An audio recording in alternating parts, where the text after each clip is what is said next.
over time, there have been a number of reactions and responses to St. Petersburg Paradox to try to kind of solve this paradox. And in this video, I'll briefly highlight just a couple of these.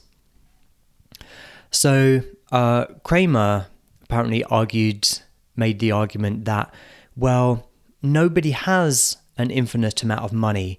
There also isn't an infinite amount of goods. Even if you run out of money, well, let me give you all my food.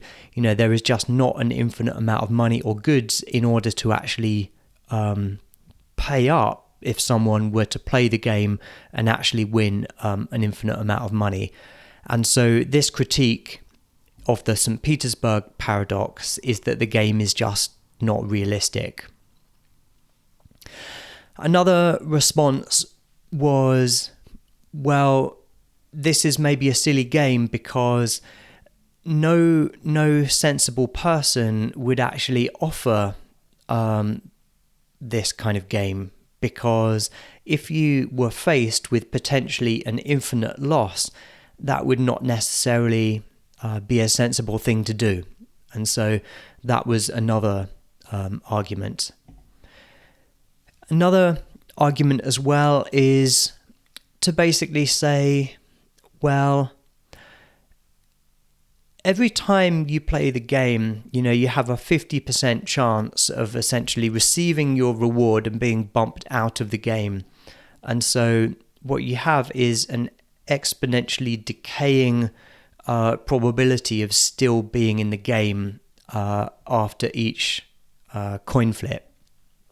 And so maybe it doesn't make much sense to consider extremely rare possibilities. So, maybe I just don't want to consider the possibility that it's so small of having flipped a coin and got tails 30 times in a row.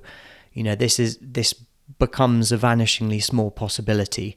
And so one argument was that in working out what the expected value of playing this game is, that you only consider up to 30 tails in this game. And so when you do that, it turns out that the expected payoff is only £15. So what I've done here is to just include, if you're interested in working this out for yourself, I've just included a one-line piece of Julia code.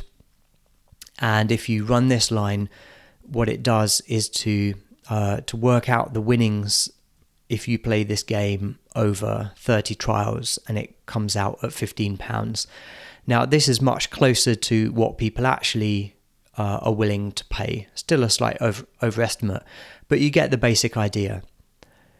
So these are possible resolutions or possible answers that people have proposed over time to the St. Petersburg Paradox.